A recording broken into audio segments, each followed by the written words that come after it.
na diyan na magbatong sa kuan ay Guys, mga lods. Mo na po ni continue tanig pangita. Og maunay nagsugo nako nga pangitaon do nako ang ulod.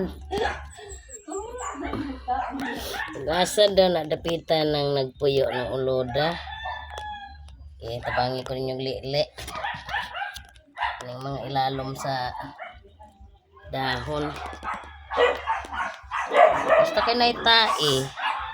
O din naitai sa ulod kanang mga itom oh.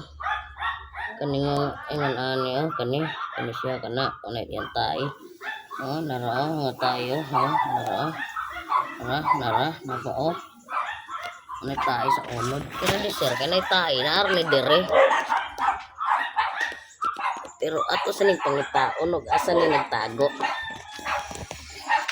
Gitahasan pagpangita. Oh kani unsa man ni siya diring nagtago-tago dire guys oh.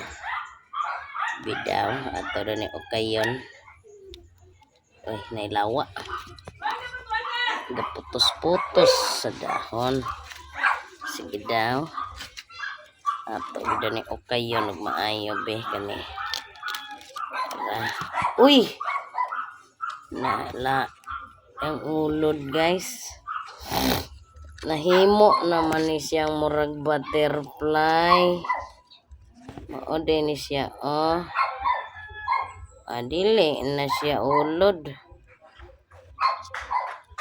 Ate. Ara nahimo naman ning butterfly. Lisod po ako paning hilabtan. Ako na lang po ni siyang pasagdan harang mahimo ng butterfly nara oh. Ayo ko kaba kayo kay matangtang yung balay. Oh para butterfly naman na. Oh ato na siyang ito nang bantayan ha. Pila ka weeks, pila ka days na siya mahimong butterfly. I-update lang tamo. Ug maora to daghan kayong salamat sa inyong pagtan-aw. Bye-bye.